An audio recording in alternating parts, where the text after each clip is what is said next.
алыгыз. 28 тапкыр сәлкеш, 10 тапкыр әйдаман, 7 тапкыр үлчәп бер дәшәшен кисмәгән. Җәй җитүгә яшьләр күңелен җыеп, ныгытып үстерүче Казан шәһәренең Совет районында туып, Мега белән бергә үскән, яңгыр астында иремәгән, Илина апаны күреп ирегән, Сәләт тел аланыннан кара сакаллы аксакал, Татарстан Республикасының атказанган тереге Сәләт Лайф тапшыруның çok güzel алып барышысы Тагир абый Насибуллин.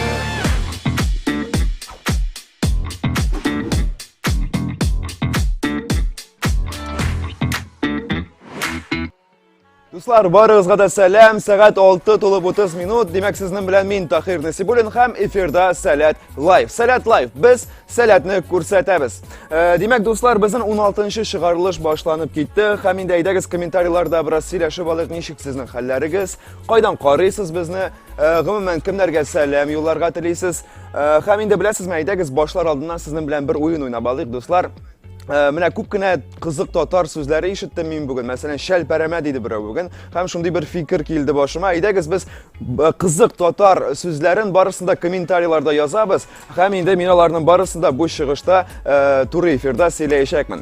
Димәк, дуслар, яңалыклар турында сөйләп китик. Димәк, бүген безнең IT биләр форумының инде 3нче көне. Димәк, безнең барлык программаның эшләре дә үз эшен башладылар. Мәсәлән, укыту программасы, дәресләр, мастер-класслар, остаханәләр узды. Һәм инде күренекле шәхесләр, спикерлар белән танышты якыннан безнең сәркешләребез, катнашучыларыбыз.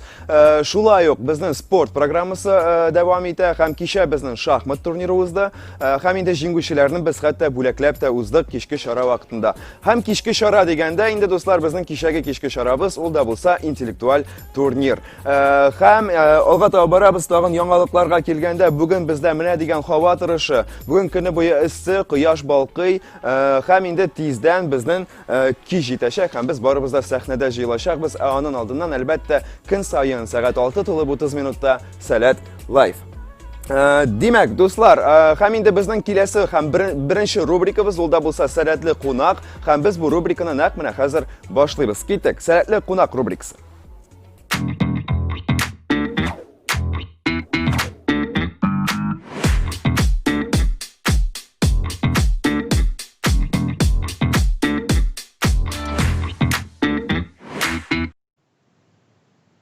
Димәк, дуслар, безнең белән элемтәдә сәләтле кунак IT менеджер Эрик Галимов. Сәлам, Эрик абый. Почти, Ленар Мухаммадиев. Әйе, шуннан да гафу итегез, дуслар. Димәк, Америка Кушма штатларыннан безнең сәләтле кунагыбыз Питтсбург шәһәреннән IT инженер Ленар Мухаммадиев. Сәлам, Ленар абый. Сәлам, сәлам. Сәлам, Тахир абый. Хәлләрегез? Хәлләр әйбәт, Аллага шөкер, үзегезнең хәлләр ничек? Бездә дә шәп, без менә бу эфирны башлаганда бераз һава торышы турында сөйләгән идек. Һәм инде әйтеп китегез әле, хәзер менә Америка Кушма штатларында, Питтсбург шәһәрендә һавалар ничек, сәгать ничә сезнең анда? Булар барысы да безгә бик кызык. Питтсбург шәһәрендә һава торышын белмим ничә икән, бәхеткә каршымы, кызганча каршымы, мин бер ел элек күчендем башка шәһәргә, ул шәһәрнең исеме Тампа, ул Флорида штатында. Бездә хәзерге вакытта бик тә кызу, бик тә эссе һәм гомумән урамга көндезләрен бик чыгарга тырышмыйбыз. Шуңа күрә кичләрен генә урамга чыккалап керәбез һәм белгәнегезчә бездә коронавирус ситуациясе тоже авыррак, катлаулырак. Шуңа күрә безнең урамга чыгарга бөтенләй мәгънә юк. Без өйдән эшлибез, өйдә яшибез һәм көннәребез буе өйдә үтә дип әйтәм. Бик зур рәхмәт. Һәм инде әйдәгез бераз якыннан танышып китик, бераз үзегез турында сөйләп китсәгез, бик бәхетле булыр идек, Ленар абый. Әйе, мин Балтач районында туып үстем. Америкада 2013 елдан бирле яшим. Шуннан бирле IT өлкәсендә эшлим. Башта компанияларга эшләдем. Хәзер инде үземнең оешмам бар, үземнең консалтинг бар. Без тестирование һәм автоматизация тестирование буенча сервислар тәкъдим итәбез. Һәм шул эш буенча инде эшемне дәвам итәм. Һәм Аллага шөкер, әлегә барда Аллага шөкер яхшы бара һәм миңа бик тә ошый. Һәм безнең төп максатыбыз инде менә маркетта булган һәм рынокта булган продуктларга яхшы сыйфатлы, тәҗрибәле продукт тәкъдим итү кулланучыларга һәм гомумән компанияларга. Sizga bu ülkede bek zor uңышлар tileymiz. Hem indi tagın bir sıra emine IT yönelişine siz nişik kirip gittiniz? Kaçan başlandı bu IT yönelişi bilen kızıksınılar? Mektepten mi, ise üniversitet çağından mı? IT ülkesi Roman gül kızık buldu, lakin IT'ga min nişiktir Amerika kileşkine uylana başladım ciddi etip. Şu an Amerika köşengeç men de IT ülkesinin özümden kileşekini dip sayladım. Şu an IT ülkesinde şundan birli işleyim, hem özümne tege burun taptım. Bu iş mena işi, her gün erten turam. Rahatlanıp baram işke, rahatlanıp uyanam, bektilep işleyim. Şu an IT ülkesi ol призвание gibi çıktı indi. Başta men alıp uylamagan idim, başta köp ümitler bağlamagan idim, lakin kileşekte özümne barber şol özümden призваниега keri qayttım dep aytırdım. Rahmat bek zor. Hem indi tagın bir bek kızıklı bir sıra dep aytayım. Kızıklı degende IT ülkesinde hazırki vaqtda tip iş trend nindi iş trend söyley alasız bizge?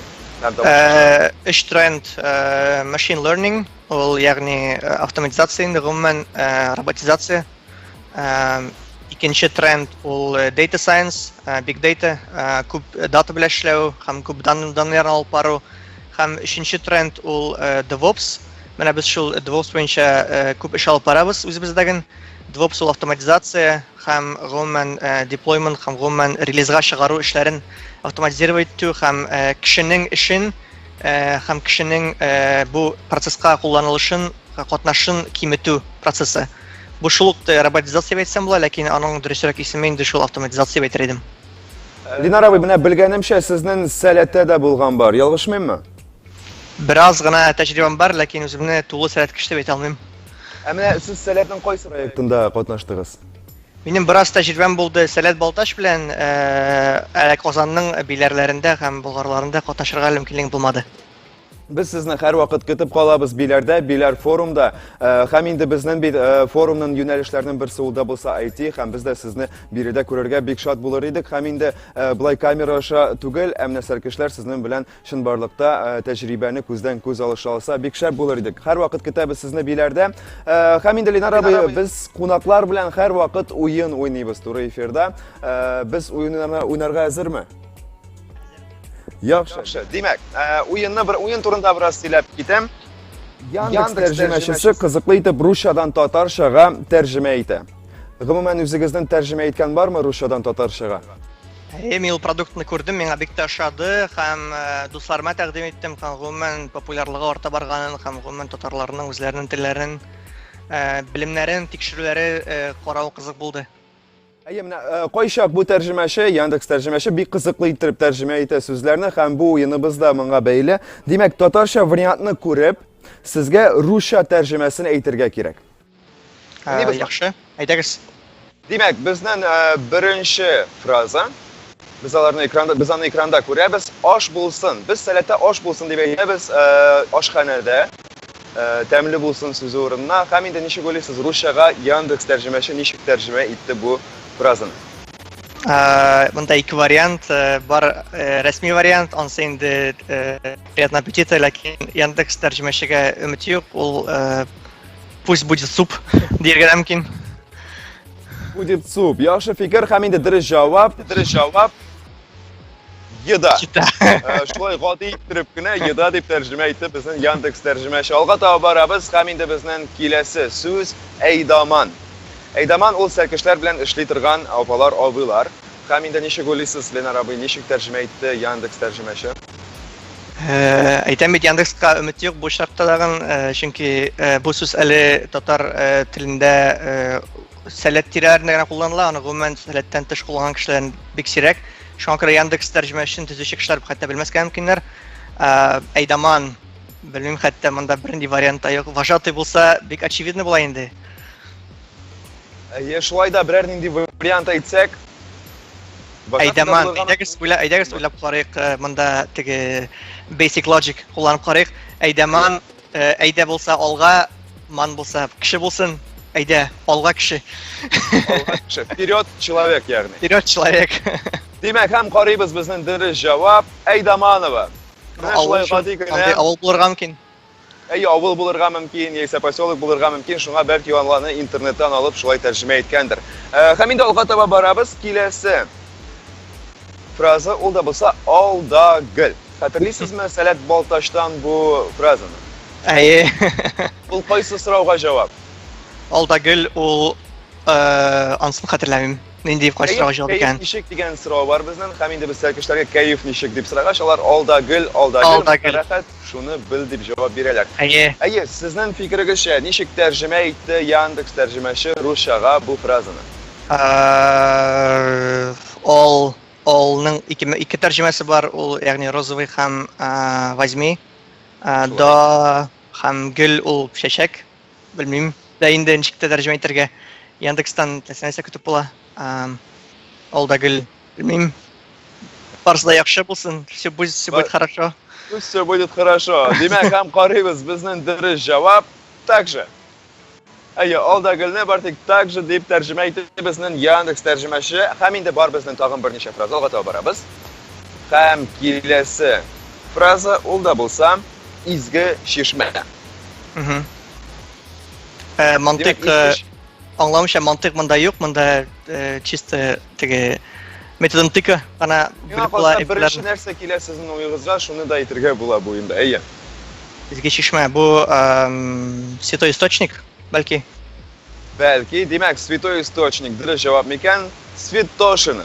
Святошин дип тәрҗемә итте безнең онлайн тәрҗемәче. Бәлки бу да чыннан да бер авыл исемедер. Әйе. Һәм инде алга таба барабыз. Баш җитәк. Сәркешләрнең әйдаманнарының кем икәнен без беләбез. Баш җитәк ул кем? Белмим. Баш җитәк ул аланның җитәкчеләре, ягъни өлкән әйдаман һәм директор. Ничек уйлыйсыз, баш җитәк сүзен тәрҗемәче ничек тәрҗемә итте рус теленә? Белмим хәтта. Главный җитәк. Главный руководитель. Главный руководитель һәм инде дөрес җавап биография. Бу миңа ошады. Биографияның татарча сүзе юк, без моны кулланышка кертә алабыз татар теленә. Димәк, алайса баш җитәк сүзенең ике анламы булачак. Шулай бит инде. Берсе биография һәм икенчесе өлкән әйдаманнар, директорлар. Бик зур рәхмәт бу уен өчен сезгә ошадымы, Ленар абый? Әйе, бик тә ошады, ләкин мантык азрак югалган, конечно, ләкин кызык өчен уйнап карасаң кызык булыр дип уйлыйм.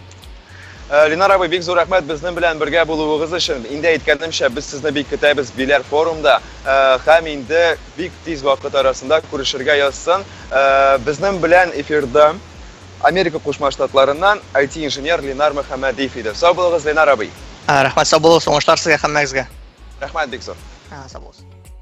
Димәк, дуслар, шуның белән безнең сәләтле кунак рубрикасы әлегә тамам. Һәм инде монда безнең күп кенә комментарийлар килгән. Әйдәгез әле аларны укып китик. Илдар Галиев безгә хәерле кич, Сәләт. Улым Ирекне анын аланын кичәге шахмат ЧГК уеннарында җиңүе белән котлыйм. Афәрин, чыннан да афәрин сиңа, сиңа Ирек, котлыйбыз сине чын күңелдән. Һәм инде хәтерләгән, дөрес хәтерләсәм, Ирек кичә хәтта 2 тапкыр чыкты сәхнәгә бүләкләү тантанасына. Афәрин. Шулай Аделя Илгизовнадан сәламнәр. Тагир абый, сәлам, как дела у вас дип сорыйлар бездән. Минем шәп, кәеф хәшрәк алда гөл. Һәм инде алга таба барабыз. Калак күп кеше ул сүзне белми. Әйе, калак дигән сүз бар. Һәм инде мин исегезгә төшерәм, дуслар, без сезнең белән комментарийларда бер уен уйныйбыз. Ул да булса кызык татар сүзләре. Калак сүзен ул кашыкны аңлата, ялгышмасам, чыннан да күп кенә кеше белми. Алга таба барабыз. Сәләт гайрәт лучший дип язган безгә Стас. Әдип Әлмирдән күп кенә сәламнәр, исәмсез Җәүдәт абый. Һәм инде шулай ук YouTube-та. Тагир абый самый крутой ведущий как на сцене, так и в эфирах Сәләт Лайв. Больше лайков ему. Рәхмәт бик зур. Рәхмәт сиңа, Фарис. Һәм инде тундырма. Әйе, безгә Динар абый Тупаралыннан тундырма дигән сүзне язды. Чыннан да миңа калса бик кызык яңгырый торган бер сүз. Димәк, дуслар, без сезнең комментарийларны көтеп калабыз һәм безнең эфир алга таба бара. Киләсе булып, без сезгә Сәлкеш versus Әйдаман уенын тәкъдим итәбез.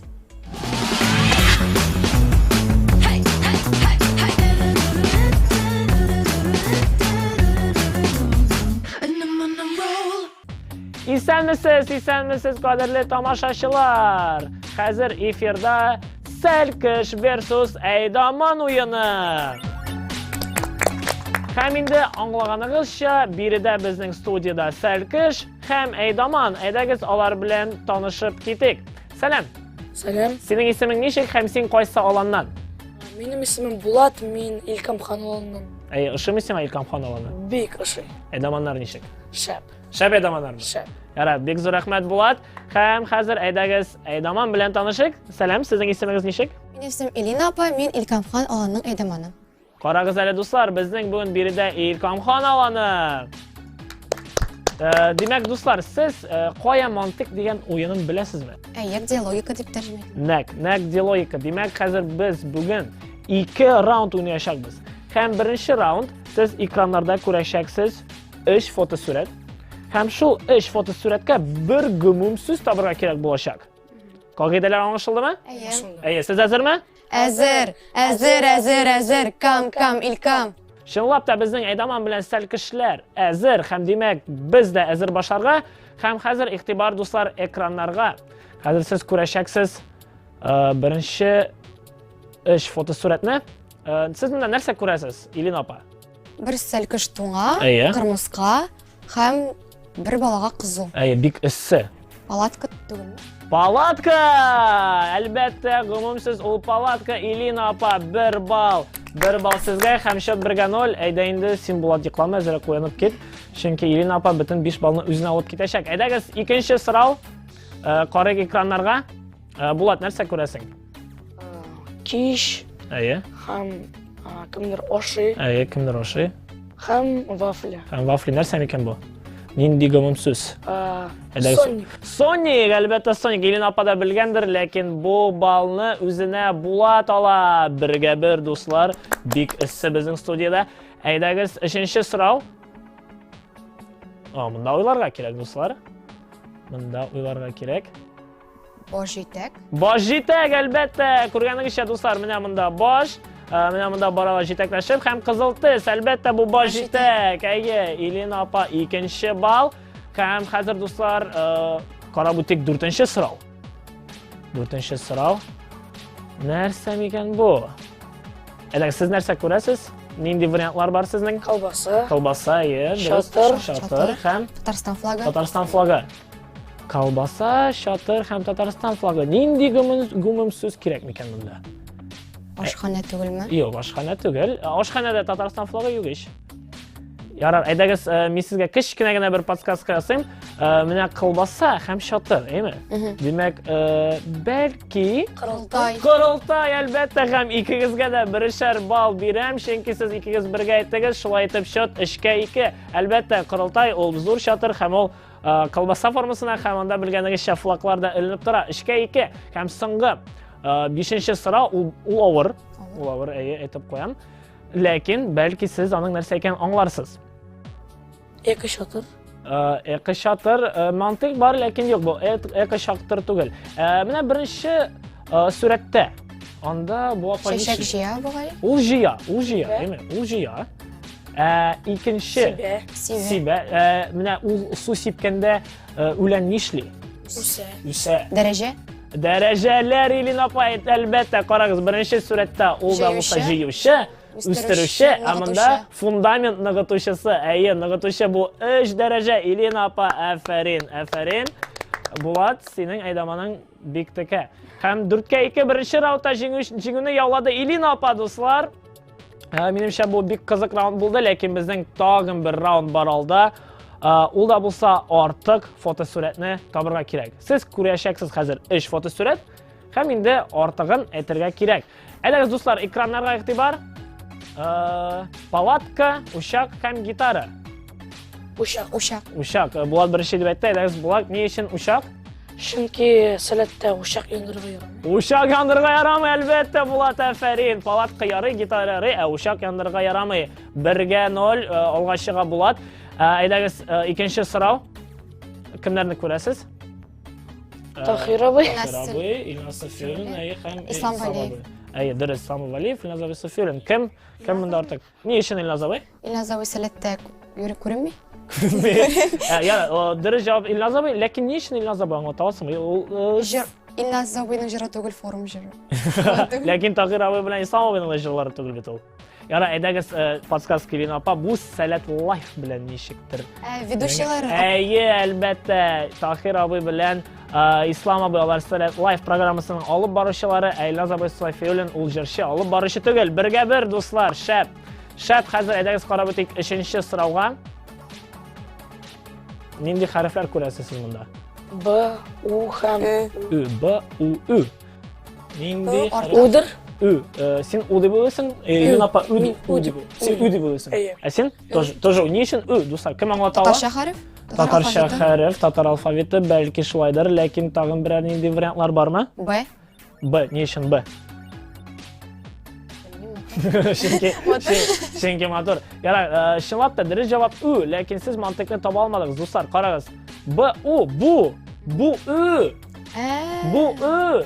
Javob bu U. Shunga ko'ra yana bir kimga yana birshar ball. Do'stlar, sizga birshar ball, ikkingizda siz U deb aytdingiz, demak, shot 2 ga 2, durustmi? 2 ga 2. Ayam. Aydagiz so'nggi so'rov, agar yolg'ishmasam. Tubatay. Tubatay, ne uchun Tubatay? Chunki Tubatay u kafe. Aya. Ichimda ham salat store, Onda narsa sotalar. kiyim. Onda kiyim sotalar. Aferin Bulat, albatta Tubatay u kafe, ichimda bilan salat store'da kiyim sotalar. Hamshot 3-2. 3-2. Hozir men yolg'ishmasam bizning so'rovlar tamom. Demak, bu raundda jingni yovladi Bulat. Ham gumum shut 1-1. Do'stlar, do'stlik jingdi. Mana shunday Ilkomxon alani big do'st alan. Do'stlar, demak bizning o'yin hozir tamomlanashak, lekin shuni oldindan aytamiz do'stlar, balki sizning biror kimga salom aytasingiz keladir. Elina opa. Mening salamlarni butun forum jirligida bo'lgan kishilarga bildirasam kela. Salom. Biz sizni fikratamiz, sizga bek zo'r rahmat. Aferin Elina opa. Ham Bulat. Men bek zo'r salomlar tilayman aydamanlarga, barliq salkishlarga ham ataynima. Salam. Rahmat Bulat, atayiningga bu chig'irishga siltamani jibar, ularda Salat Live albatta chig'irishini qarasınlar. Bek zo'r rahmat do'stlar. Shunday o'yin bo'ldi bugun bizda Salkish versus Aydaman. Bek zo'r rahmat e'tiboringiz uchun. Hozir so'z studiyaga.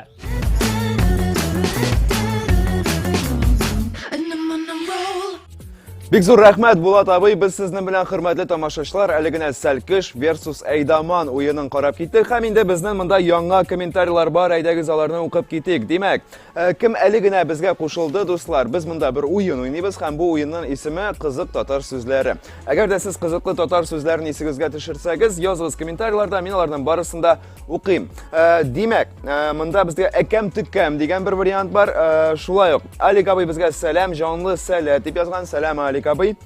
Salam salat. Bulat Shamiyev live'laringizning yuqori sifatına sıqlanam deb yozgan. Rahmat senga Bulat. Ham shulay hammasining tatar tilining komilligini maqtab ketmisha bo'lmay. Bek zo'r rahmat.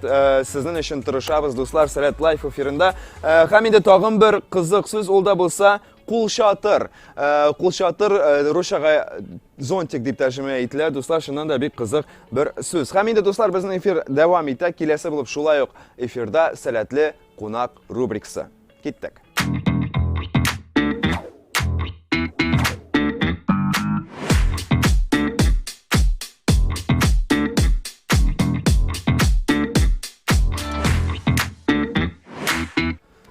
И сегодня у нас в студии IT-менеджер Эрик Галимов. Здравствуйте, Эрик. Всем привет.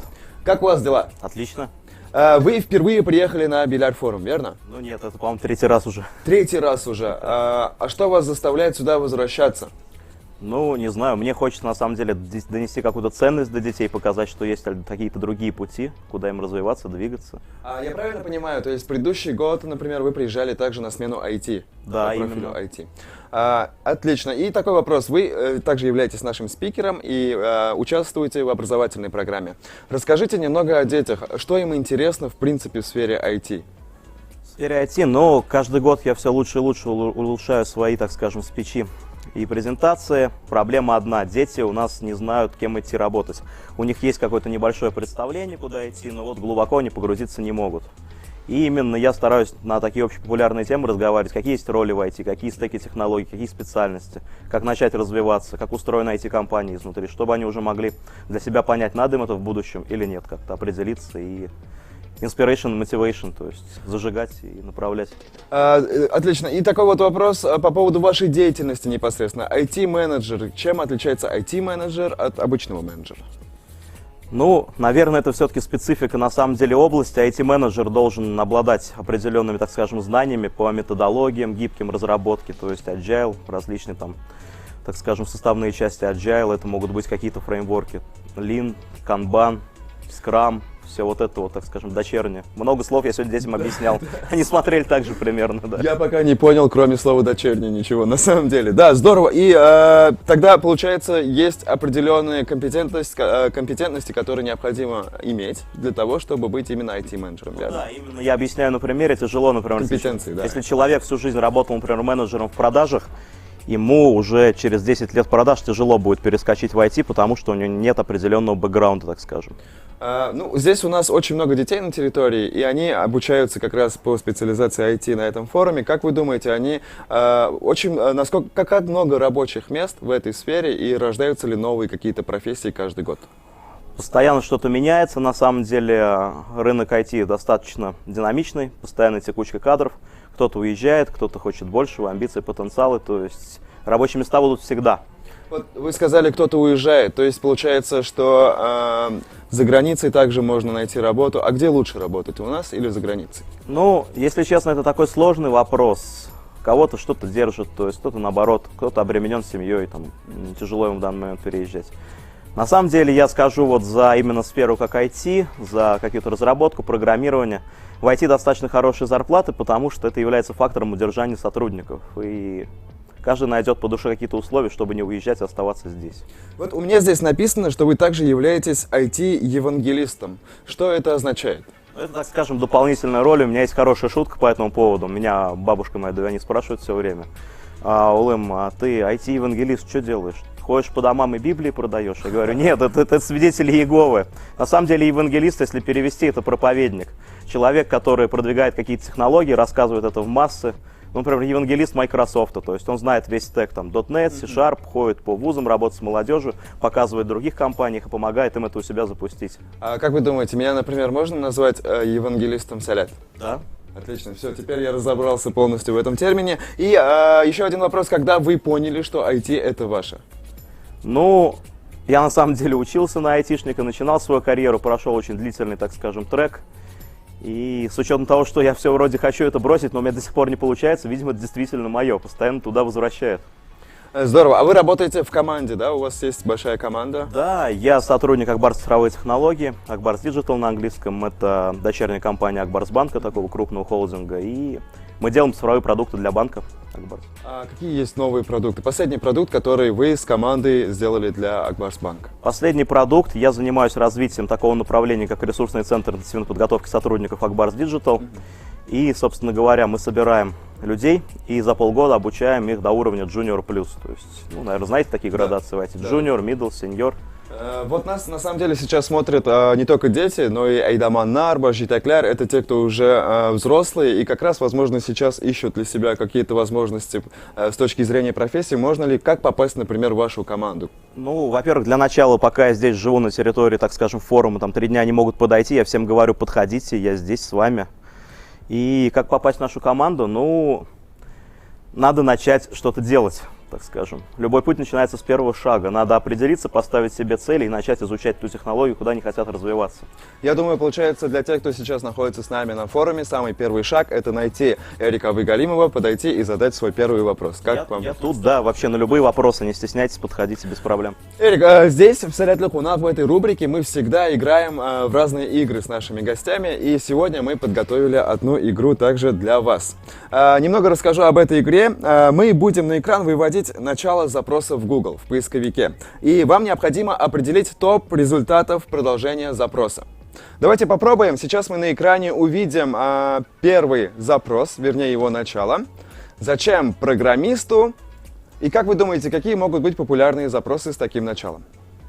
Зачем программисту курить? Так. Еще какие варианты могут быть? Зачем программисту спорт? Зачем программисту спорт? ЗОЖ, правильное питание, бег. Я так понимаю, вы к этому относитесь не очень положительно, да? Зачем программисту, если всегда ноутбук рядом, не обязательно? Положительно, почему, если не совершать А движение? вот, кстати, про программистов. Я часто замечаю, что программисты, они, в принципе, все друг на друга немного похожи, да? То есть это примерно одинаковый образ жизни или как? Ну, то Не есть все. не все. Все разные. Да, есть какие-то общие паттерны и шаблоны мышления, но мы над этим работаем и помогаем людям развиваться и двигаться вперед. Итак, у нас было несколько здесь вариантов, зачем программисту бегать, зачем программисту ЗОЖ, зачем программисту курить. И давайте посмотрим ответы. Итак, зачем программисту математика, зачем программисту физика, зачем программисту Linux, шаманский бубен, уточка, 2 монитора и также 2 монитора. Вы удивлены? Да нет, это просто подразумевалось как само собой подразумевающееся. Я даже, у меня в мыслях этого не А у было. вас есть шаманский бубен, Эрик? Шаманский бубен на самом деле нет, но есть определенные, так скажем, куклы. Мне вот там моя предыдущая команда разработки подарила из фикс-прайса за 36 рублей. Малыша такого. И она всегда с вами, получается, рядом Да, с вашим. это вместо уточки. Здорово. Возле 2 мониторов. Итак, мы продолжим. И следующий запрос. Зачем человеку... Сон, Так, еда, кислород. Ну, я уже научился, то есть, как нейронная сеть, обучаюсь всему новому, да. так. И еще несколько вариантов. Девушка. Зачем человеку девушка? Супер. И еще Деньги, один. деньги, конечно, Зачем деньги. человеку деньги? Итак, смотрим правильный ответ. Зачем человеку нужны знания о литосфере? Зачем человеку нужна цель в жизни? Зачем человеку ногти? Очень интересный вопрос. Зачем человеку общение? Зачем человеку брови? Зачем каникулы? И зачем человеку нужен компьютер? Итак, мы продолжаем. Следующий запрос. И это у нас запрос с началом «Через сколько наступит». Конец света, я думаю, первый вариант будет. Мне тоже кажется, что это, скорее всего, здесь Конец присутствует. света, апокалипсис. Что еще есть модного? Приход к Тулху. Так. Я вот думаю, это какие-то варианты будут топовые. И еще, давайте еще один какой-нибудь вариант, и мы посмотрим правильные ответы. Через сколько наступит... Смена власти. Так, поехали. Смотрим правильные ответы. Через сколько наступит 22 век? Через сколько наступит лето? Через сколько наступит завтра? Через сколько наступит Новый год, Судная ночь, весна и 3000 год? Идем дальше. Следующий скрин.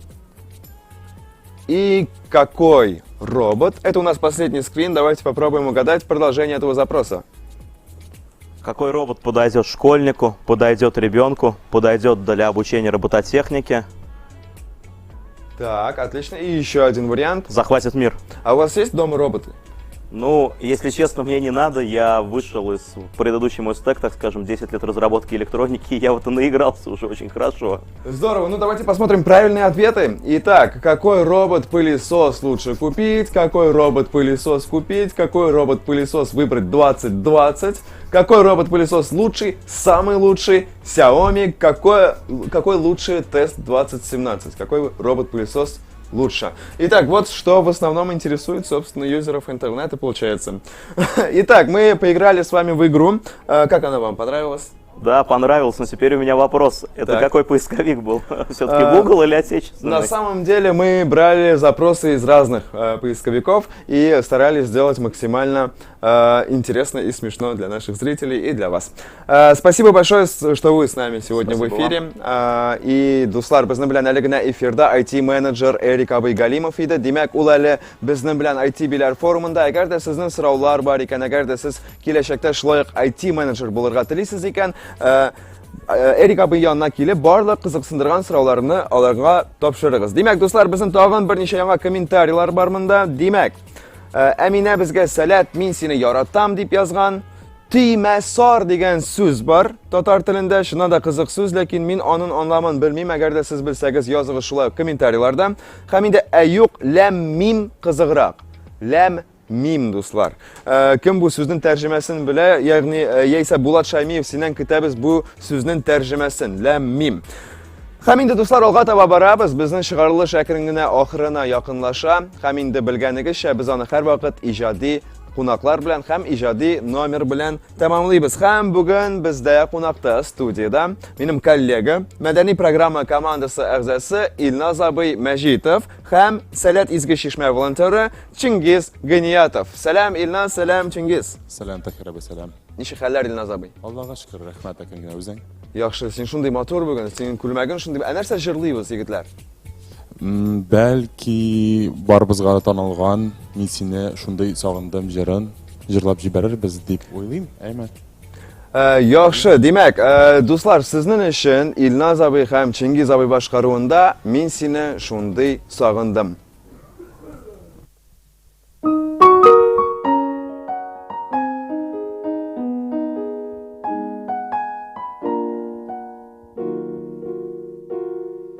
Мен сені шундый сағындым, сезесің мекен шуны, ақ бораннар урап алса, табарсың мекен юны. Сен де шулай сағына қалсаң, қарама жерлеріне, жар болып келіп кірсін, наз толы жүрегіме. Сен де шулай сағына қалсаң, қарама жерлеріне, жар болып келіп кірсін, наз толы жүрегіме. Мен сені шундый сағындым, көзләрем шуңа мұңлы, айны бұлытлар қапласа, табарсың мекен юны.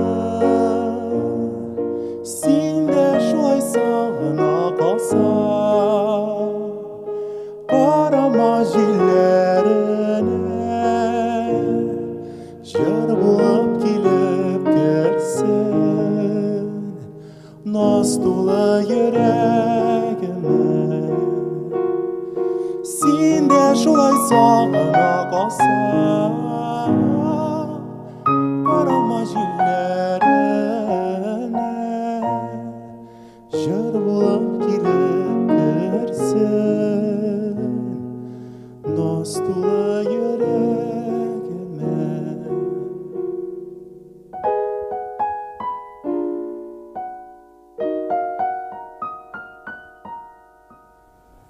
Әфәрин, бик зур рәхмәт, Илназ абый, рәхмәт Чингиз, дөресен әйткәндә, Илназ абый, мин сине иртәдән алып кичкә хәтлек тыңларга әзер. Бик зур рәхмәт сиңа тавышың өчен, бик зур рәхмәт башкару өчен, һәм инде шулай ук Чингиз, бик зур рәхмәт. Һәм инде дуслар, без алга таба барабыз. Хәзер сәгать әкрен генә 8-гә таба якынлаша. Димәк, безнең тиздән Биләр форумында кичке чара башланачак. Бүген ул Сәләт Dance, һәм инде биредә без барыбыз да биеп күңел ачачакбыз. Шуның белән дуслар, безнең 16-нчы чыгарылыш ахырына якынлашты. Рәхмәт безнең белән булуыгыз өчен, рәхмәт шулай ук комментарийларда актив булуыгыз өчен, һәм инде без сезнең белән иртәгә гадәттәгечә сәгать 6:30 минутта Сәләт Лайфта YouTube, Instagram һәм ВКонтактеда күрешербез. Рәхмәт, сау булыгыз. Бу җәйдә сезгә тагын да якынрак булырга телибез. Һәр көнне бергә онлайн форум яңалыклары, яхшы кәеф һәм шиксез сәләт дөньясы. Биләр форумның һәр көнендә 1 сәгатьлек турыдан-туры эфир. Сәләт Лайф. Без сәләтне күрсәтәбез.